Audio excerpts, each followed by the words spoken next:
Hello everybody and welcome back to Memory Gamma. Today we're going to continue on with our Heroes of the Federation series, and we're going to move on from the original series and we're going to move on to the original series films. Now, for the most part, you might go, well, this is going to look like a pretty similar video due to the fact that it's mainly the same cast of people both ways. You know, there's Kirk and Spock and Sulu and Uhura and all of those sort of people. However, there's different named ships. There is also tech upgrades as standard on the refit Enterprises, and also there is more crew members introduced. Valeris, there is Sonak, as well as a few other ones. So we'll have a look and we'll go through and build that up. Again, not going to worry about what the picture is on the card. We're going to look at what works well with the build we build today. And obviously with this one we have access to admirals as well as normal, and then obviously ambassadors. Ambassador will probably end up being Sarek as the only one that is sort of commensurate and contemporary with the Enterprise. So let's go with the Enterprise. So the Enterprise refits, so the Constitution class refits from the movies. Now we have 3 different versions. This version of the Enterprise A, the original version, has been replaced. So we have this Constitution class refit. As an action, disable up to 2 of your shields. For each shield you disable, get +1 attack dice for all attacks with your primary weapon this round. So it's action disable shields to gain bonus attack dice, but they are for every single attack. So that's useful. That means it's good if we've got something that can multi-attack. The other version of the refit Enterprise is this one. So after you execute a maneuver, you get an effect based on how fast you were going. If you were going speed 3 or more, you get a scan token. If you were going at speed 2, this round you get +1 attack dice when attacking a primary weapon. And if you move to speed 1, when attacking a primary weapon, you get +2 attack dice. So that one there depends on how fast you're going. Now, the way most games work is obviously the first round or 2 generally is the big moves, because you're closing the distance. Once you're in combat, there's generally 2 or 3 rounds of combat where you're moving quite slowly, 1s and 2s as you're doing tight-in maneuvers. That's usually until the pass is over and then you swing out and come back again.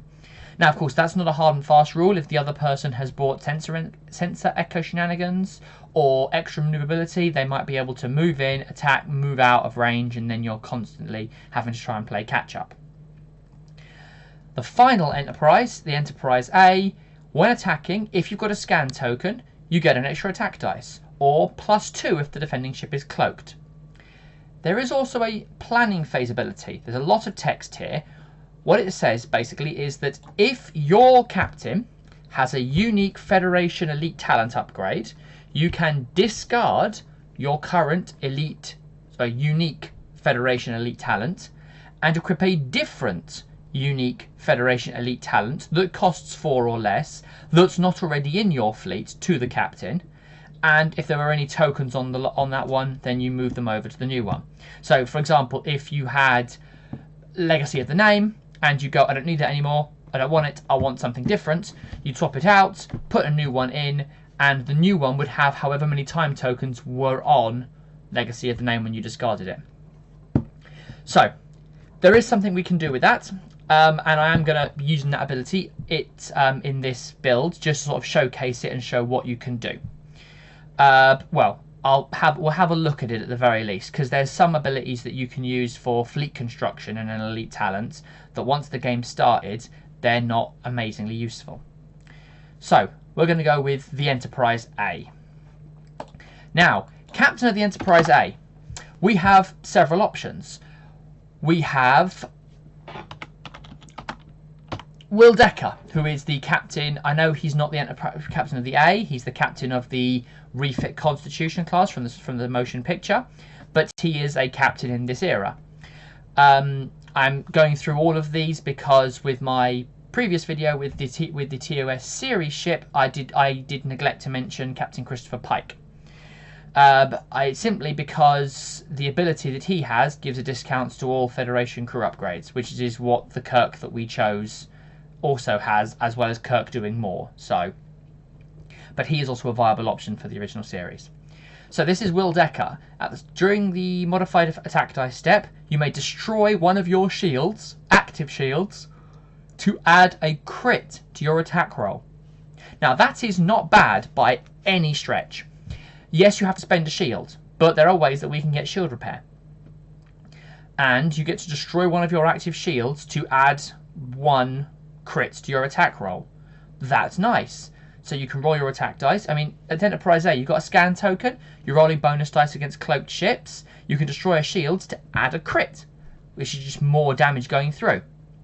So he's a potential. Obviously, we have the Spocks that we mentioned in the last video. We have Captain Spock here, who gets to, once per game, can cancel his inactive negotiations and change the target of the negotiations, and as a free action, gets scan or target lock. And then we have, obviously, Captain Kirk. Now, we did Captain Kirk last one. So for this one, it's going to be a bit weird. I think we might try Decker. Now, as an Admiral, we do have Admiral Kirk.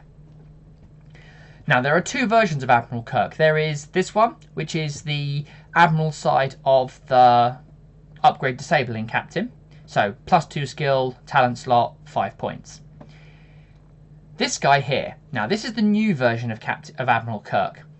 This adds 2 crew upgrade slots to the upgrade bar.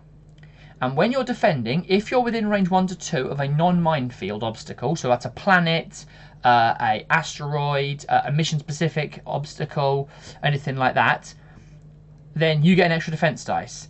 If the attacking ship, so if the ship that's firing at you is either a Klingon ship, similar to Undiscovered Country, or a Federation ship, ergo Wrath of Khan, the Reliant, you get to re-roll 1 blank result when defending. And in the Gather Forces step, if this card is equipped to a Constitution class refit, you may include an additional Federation Admiral that costs 4 or less.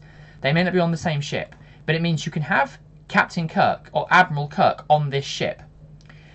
And he allows you to have another Admiral on another ship. Because this is Kirk, and he's sort of half Admiral, half Captain. So he basically allows you to have another, slightly cheaper Admiral in your fleet as well. He also adds extra crew slots, which is never a bad thing. Now, talents. There is a talent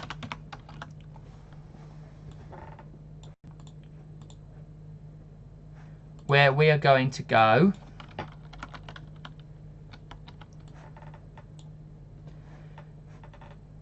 it won't be installed till Tuesday. Now, the problem with this is this upgrade may be equipped to a captain without requiring an elite talent slot, which is nice. However, it has to be equipped to a captain of 5 skill or less, so Will Decker is perfectly fine. And during the Gather Forces step, you get to select a tech, a weapon and or a crew upgrade. Each of them costs 2 points less, but you have to start the game with time tokens on the upgrades. Now, however, the way obviously this is coded is I do not have, if I go to the bottom, I do not have the ability to put the elite talent slot on here for Tuesday. Obviously, it doesn't need a talent slot, which Will Decker doesn't give you, but it doesn't take up Kirk's slot. So what we're going to do is I'm going to use this from Alliance. So that from Alliance is, it just replaces that slot with 2 slots. And what that's going to do is it's going to give us the one which is Tuesday for Decker, and then it's going to give us Kirk's one as well. Now, what this one is that we can have the bonuses for the, it won't be installed till Tuesday, and get cheaper a crew, a weapon and a tech, and save us 6 points, which is the cost of Tuesday and Decker, and still saves us another point because they cost 5 and you're giving us 6 points of discounts. However, for the first few turns of the game, we're going to have a handful of upgrades that are disabled, or at least time tokened. So that means a slow play, or we build into this time token removal, which we can totally do. Then we get the next talent as well, but we'll come back to that because obviously we want to look at crew and then we'll see what we do with the talent. But it means that we can then swap this out during the middle of the game for any other Federation talent that we want. So we'll also have a look at 2 other talents in here, and what I might do actually is, revising my thought, is if I go to sending, what we're going to do is we're going to add 3 talent slots. I know this is a little bit convoluted, but unfortunately the coding for this isn't always 100%. We're going to do Tuesday in that one. We're going to, in the next slot, we're going to put the card that we're going to swap Tuesday out for, and then we're going to put Kirk's one. So obviously this ship will not cost that points cost there, and will be a few points cheaper. Now, there's no requirement for you at the start of the game to say which one you're going to do. However, it's generally, in my experience, a better idea to work out what you want to do when you swap it over, rather than bring along every single legal Federation talent in a big pile, and then when you go, right, I want to swap it out, and then shuffle through and go, which one do I want for this situation? So it's a better idea, even just for sort of time management and for simplicity, to work out what you want beforehand, or at least have a couple of ideas going, right, well, depending on what he's bringing, I'll bring a repair, a defense, and an offensive one, and then just choose whichever one works. Kind of like original Shinzon had 4 talents underneath him, and you pick the one you want when you wanted to use it. So it's a good idea to do that sort of thing with the ship ability here. Otherwise, you're going to spend ages going through all of the talents. So, crew. We have, of course, got Spock. Now, Spock obviously gives us the, if we've got a scan token, we convert each hit into a battle state, each battle station into a hit, and on a Constitution class refit, the attack can't be cancelled. Congratulations, he's going on. He has a special trigger with this ship. Now, if we want to trigger both his ability and the ship ability, we will need 2 scan tokens. So we are going to have to work on getting a second scan token here. Other crew members, as we said last time, there's Chekhov, there's Sulu, there's Uhura, there's McCoy, there's Scotty. So we can look at some of them. So Scott, we've got action disable shields to get bonus attack dice, repair shields and lose 2 attack dice. As an action, you can use obviously the bonus slot and disable for removing an Orc's power token. Action disable, repair up to 1 hull and 1 shield. Now, we have a way of destroying our own shields to get bonus damage. The ability to repair that's nice. Now, it is an action, so of course you're going to have to work out a way again to get either a free action or to be able to re-enable him quickly and that sort of thing. So we're going to need lots of things like that. So, we'll look at McCoy. Now, McCoy, again, the first 2, not so worried, because this one here is a discard for your captain as a free action. This one here is a discard for a crew as a free action. This one here, however, is action, re-enable up to 2 crew upgrades. I think we'll go with that one, because there's a few more crew upgrades we can put on board that are going to give us, that we can disable. The final one would be also nice, but you have to spend a scan token. And if you've used your scan token to trigger, say, Mr. Spock, you can't use that same scan token spending it for McCoy. Each token can trigger 1 card effect each, and then it can be spent only in its normal way. So if you've got something that says, if you have a battle stations token beside your ship, then you can use that battle stations to trigger that ability, and then you can spend the battle stations to convert your battle station results attacking or defending. But you can't have 2 different cards both drawing off the 1 token. So there's lots of things here that need scan tokens. So we don't want to add another thing to get a scan tokens because we're just not going to get a hold of them. Other ones. We have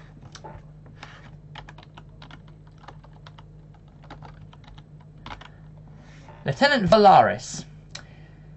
Now, she's quite nice. If you do a green maneuver, you get an evade token. Simple. You just do a green maneuver, get a free evade token every time. Every power strain step. So slow moves, evade tokens. Never a bad idea, keeps you alive a little bit longer.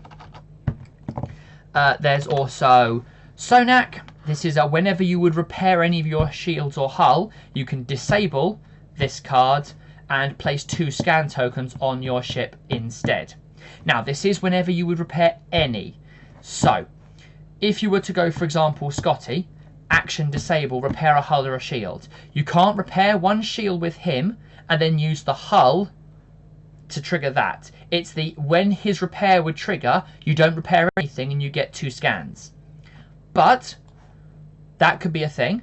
We go action, because it's repair up to. So you can go action disable. As long as it is valid for you to do either the shield or the hull, you can trigger Scott and then get 2 scan tokens instead. And then obviously he's disabled, and then McCoy next round can action re-enable both of them. So that could be a thing. We could look at that. Obviously there is Christine Chapel, who is still around in the Next Generation films. She enables herself, as I said, to disable her or time token herself to target a crew upgrade, and they get the token removed. So we could totally do her, and she'd be a way of getting us a free revival of Scotty without having to worry. We will, of course, also have to assign which cards we're going to use with Tuesday.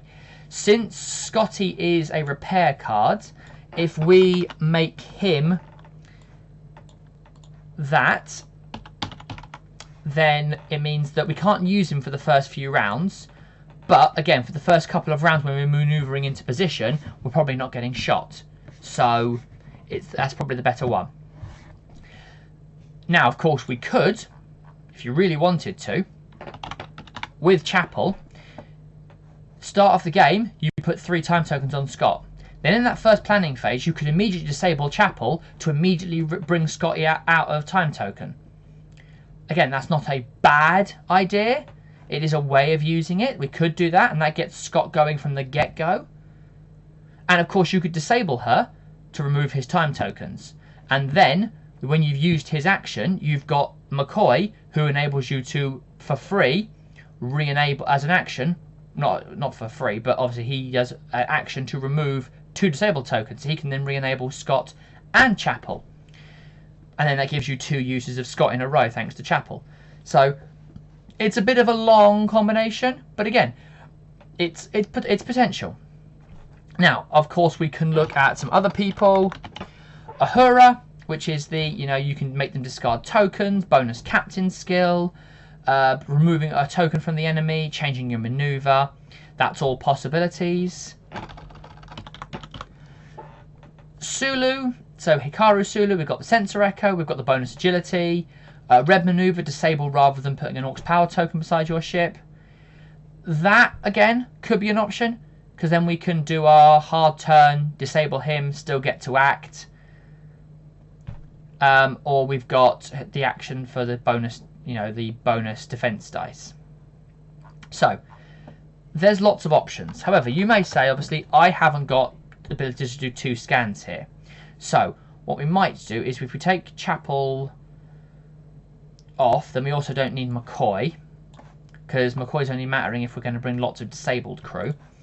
What we're going to do is we're going to go off and we're going to bring a generic science officer.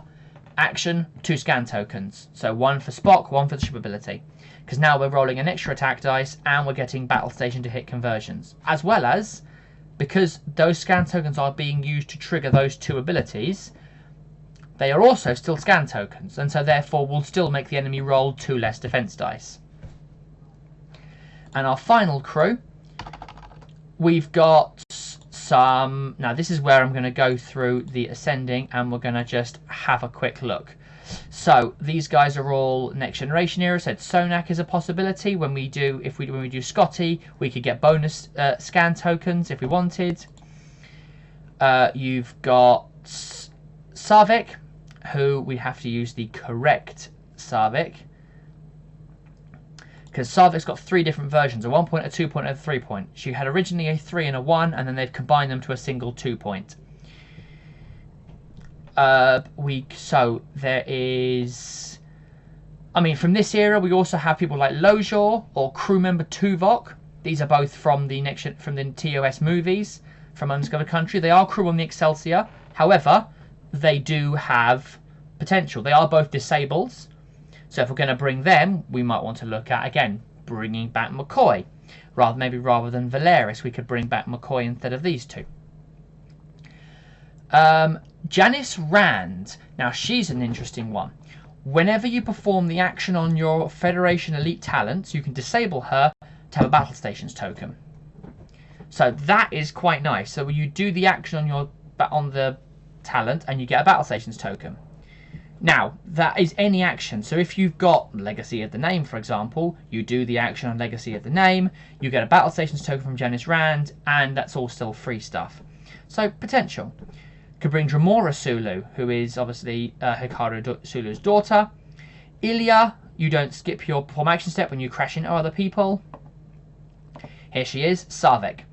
Now she gets, when defending, if there's a planet obstacle within range, convert a blank to a evade, and at any time you can disable her to swap out a scan or battle stations with an evade. I think if we bring Sarvek, we can drop Valeris, because we're between the bonus defense dice from Kirk and from near the obstacle, which a planet triggers that. So this ship wants to hang around the planet. So we can stay around the planet. We're getting +1 defense dice, a blank to evade conversion, and a possible re-rolling of a blank. So reasonably good chances of a couple of evades. So we need another crew upgrade.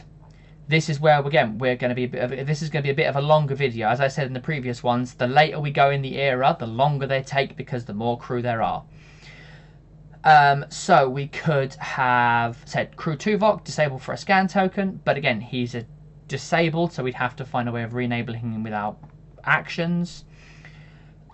We've got moving up still. This is going into the later eras. I think we're almost out of the original series. It tends to be, the original series tends to have the cheaper crew, and then the more expensive crew come later. Arx is interesting. He is original series still. When you reveal your maneuver, you can disable your card and rotate your maneuver dial to a different white or green of the same speed. So you could key in a 2, say, hard turn, and then when it's your turn to move, go, oh, actually, that was a bad idea, and change it to a different white or green. Which is, it's potential. It gives you some options and some flexibility if you need it. So we could think about that. Kyle, he is an original series crew upgrade, but he's a bit expensive in terms of how much he takes. You repair a shield, but only after doing a green maneuver, and you lose 2 attack dice. He's like a slightly weaker version of Scotty in that mode. Again, we're going through here some of the NX era crew. Okay, so before we basically go through every single potential crew upgrade, we've got Dimitri Valtain, but he is a scan token, which means, again, we can't trigger him without a 3rd scan token from somewhere. Which, again, it's not impossible to get, but I think might be pushing it a bit far in terms of what we're doing. But actually, we could bring Chekhov. Remove an Orc power token from beside the ship, from a white maneuver. So that's never a bad shout. Now, again, we don't get the scan token because we're not on a Miranda class, but it's a possibility. The rest of these guys are going to be much, much, much further on crew upgrades. Yeah, Chakotay, engineering, helmsman's. Helmsman's, again, are not a bad shout, but again, it's a disable. So I think if we go just with, if I go right back to the very beginning, it takes a long time to scroll down when you've gone that far.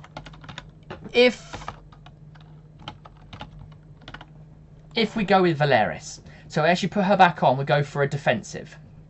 So we've got, when we're attacking, so we do a green maneuver, we stay within range 1 to 2 of a planet, and we get an evade token, 2 defense dice, a blank to evade conversion. So 2 dice with a conversion and a token. That's reasonable defense. Science Officer gives us the double scan action we need for the ship ability and Mr. Spock.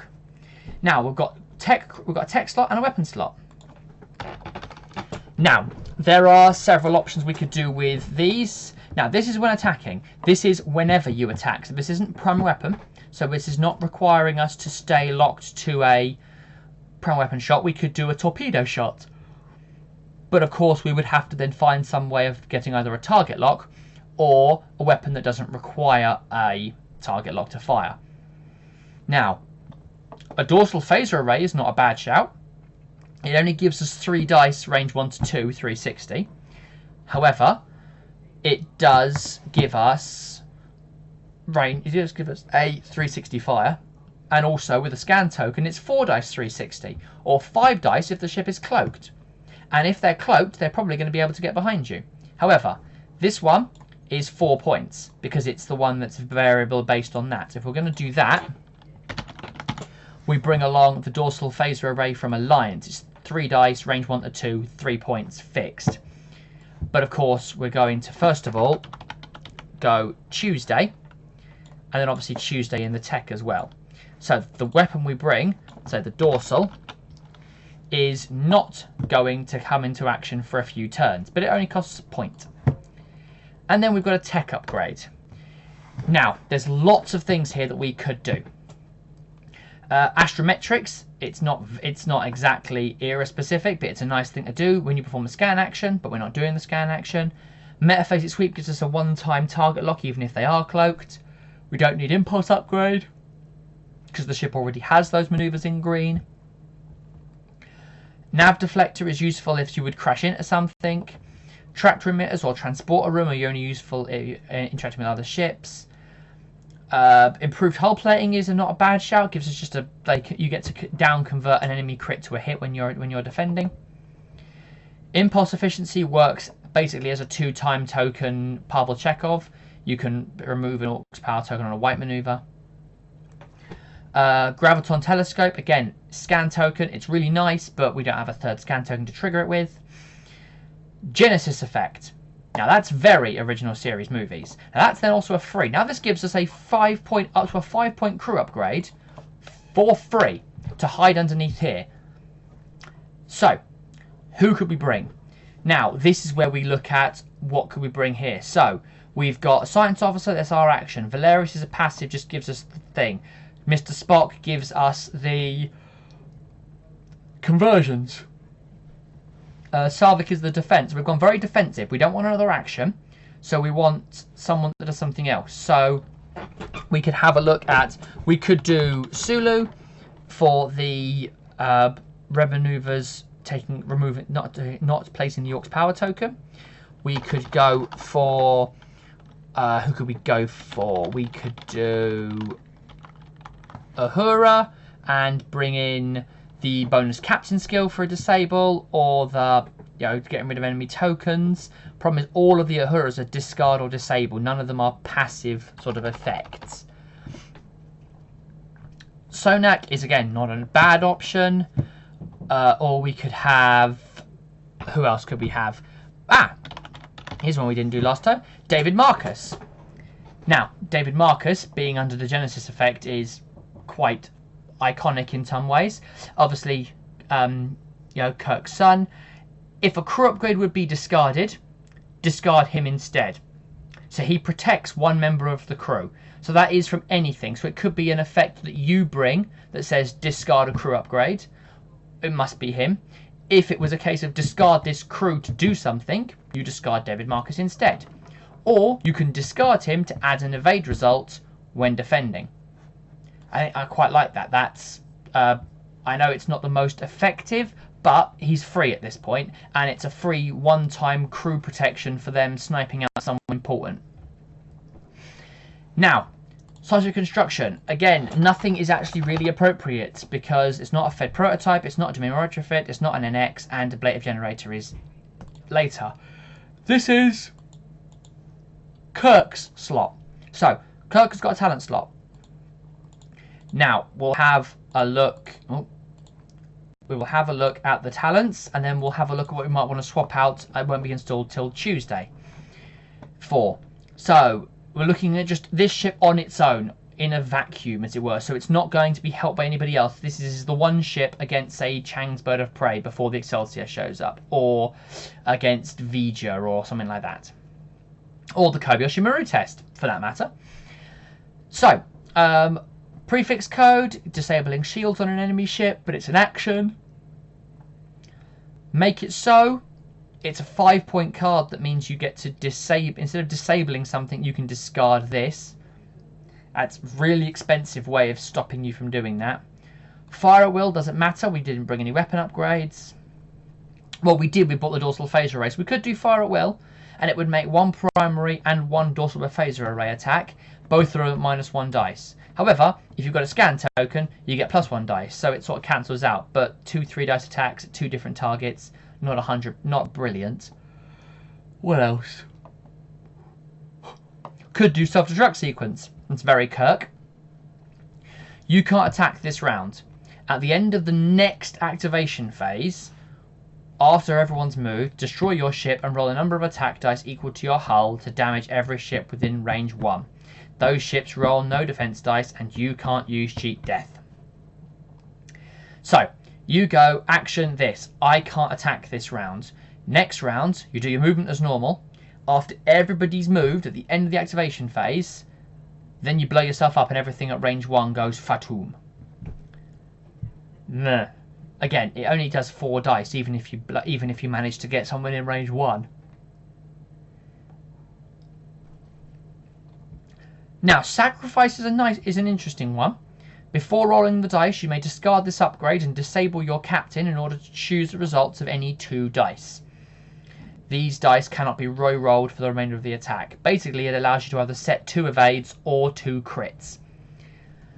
And it requires disabling your captain. Now, that means he's skill 1. Spock does not take over until the captain is discarded. So, not brilliant. But it could be possible. It's a nice way of guaranteeing a couple of crits. But of course, also, it's done in the before rolling the dice. So which means that since he's disabled in the modify attack dice, you couldn't use his ability to add an additional crit. So it doesn't really work with him. We've got cheat death, which is never a bad thing to bring. I'll pop cheat death in just because it's a nice thing to always have in your back pocket. Again, I'm going to try and stick to sort of eerie specific. I mean, Red Squad would be brilliant here, but again, Red Squad is not really a thing in the original series. It's mentioned much later. It's obviously Next Generation and Deep Space Nine. Same with most of the Bajoran ones. Dispersal Pattern Sierra only matters with photon torpedoes.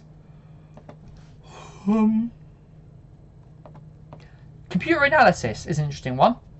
Discard this card to remove disabled disabled tokens from everything on your ship. So that's where everything's been disabled and you could do computer analysis. Which is actually interesting. There's another upgrade further up which I did skip past very briefly, pardon me, which is Improvise. When attacking or defending, you may disable Improvise and any number of other upgrades to re-roll a number of dice equal to however many upgrades you disabled. Not including this card. So you bring Improvise, you then go, right, I've got this, I'm gonna roll my dice, so go, right, boom, attacking, roll.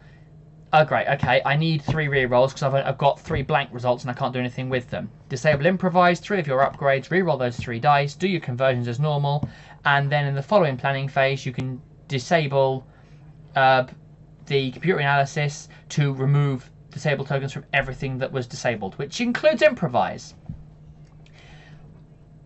It is a discard, but it does allow you to get the entire ship back in one go, which is not a bad way of doing things. It's a very expensive way of doing things. It might be that you bring in computer analysis or Improvise on your ship and then you swap it in for Tuesday in game. Needs of the many, very original series films. Discard this card and 1 of your crew upgrades to repair up to 3 shields. So that requires you killing 1 of your 3-point or higher crew upgrades, which is on this ship everybody apart from Scotty and Sarvik. So you could throw Valeris, Science Officer, and actually, to be fair, discard 1 of your crew upgrades. If David Marcus is still around, it's automatically David Marcus. and then you repair up to 3 shields. So after you've used Decker a few times and you're shieldless, you can use Needs of the Many and get your shields back. Not a bad shout. I would definitely consider that. Feint is a nice one. You discard the card and that ship rolls 2 less defense dice against you this round.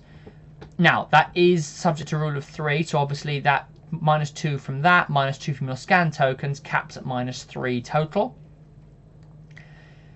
Captain's Discretion. That basically is a discard to do 1 crew action as a free action. It's not bad, it's expensive for a one-time, but given the power of crew actions, I think it's justifiable in some builds. There are some builds where you go, that's so not worth it. But also, in a fleet where you've got lots of crew actions, for example, if you need to both repair and scan in the same round, that's brilliant. If that's the win that wins you the game, that 4 points is amazing to bring along. So I'm going to pop that in there as we'll swap out, it won't be installed till Tuesday for that. Battle Hard only maps for Battle Stations tokens. Could do a Shakedown Cruise Commander. It's 3-time tokens when you do a Speed 4 maneuver, or if you've got a construction upgrade, it's 2-time tokens, and you get to do a 4 bank and spin the ship 90 degrees. So it's brilliant for maneuvering, but it's really only it's best used on, well, construction upgrade ships. But you could do it. It's 3-time tokens, and you get to then do a 4 bank rather than a 4 straight, and you get a half, come about, a 90-degree turn left or right. But of course you have to plan for that. So again, possibly. These are the voyages. Something you're going to want on the board from the start. But there's nothing to say that you can't swap out that at the start of the game, at the start of the first planning phase, and start racking these up immediately. And actually, that's a better way of doing it. You do These Are the Voyages. So you bring out, it won't be installed till Tuesday, giving you Genesis Effect for free, Scotty for 1 point, and the Dorsal Phase Array for 1 point. Then, start a planning phase turn 1, you trigger the Enterprise A's ability to get rid of It Won't Be Installed till Tuesday, and bring in These Are the Voyages. Then, you plan your maneuver, do a Speed 3 maneuver, place a mission token on the card, and then next round you can spend that token at the start of the activation phase to perform an action on your crew action as a free action. So as long as you keep doing Speed 3 maneuvers, then you can keep adding these tokens, and you can do Science Officer for a free action each round, apart from the first round. So there we go. And because I said it at the start, now this one does open up St. John Talbot, because he is in the original series films as well. So, you target the other ship, and if they accept, both them and you, if you're within range 1 of a non-minefield obstacle, you can keep a scan or an evade token beside your ship just through to the following round. If they deny, they suck up an Orc's Power token whenever they go within range. We're going to go with him. Because we're going to be hanging near to a planet, thanks to Kirk and Sarvik, we can basically go, yeah, go for it. If you accept, then we get to keep one of our 2 scan tokens thanks to the Science Officer each round. So we go action, and we then got 3 scan tokens each round. 1 from the last round and then the 2 from this round. If they decline it, when they come within range 1 of the planets to come and get us, they get an Orc's Power token as soon as they finish doing that maneuver. Which means they'll have to have done a green maneuver, otherwise they'll do the maneuver, say it's a white, they'll get the Orc's Power token, suddenly they'll lose their action because they've got an Orc's Power token. They'll have to have planned a green, and they'll have to come slowly in towards them. So there we go. Now that's a much, much bigger ship, because obviously there is much more cards on it. These Are the Voyages get swapped out from, it won't be installed till Tuesday once the game started.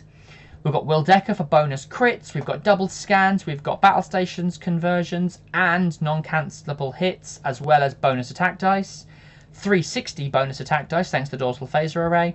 We've got bonus defences from Valeris, we've got bonus defences from Sarvik and Kirk, as well as possible rerolls if the enemies are Klingon or a Federation ship. St. John Talbot gives us a chance for keeping our tokens around. Marcus is some crew protection. And then obviously when we do die, we get to come back from at 1 health thanks to cheat death. And then of course we could just do action Scotty next round and go up by to 2 hull and 1 shield, and we're back in the fight.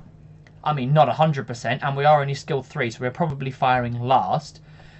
But if our captain gets killed, then Spock will take over as the captain, and he's skill 7, so that's much better. Okay, this has been a ridiculously long video because of the size of the ship. I'll end it here very, very quickly. Thank you very much for joining me and listening to me witter on. I'm going to keep doing these and move on to the next generation, the Enterprise D next. It'll probably be about the same length as this. If you've got any requests for ships or particular cards you want me to do, then please feel free, pop it in the comments, let me know. Apart from that, thank you very much, and I will see you next time.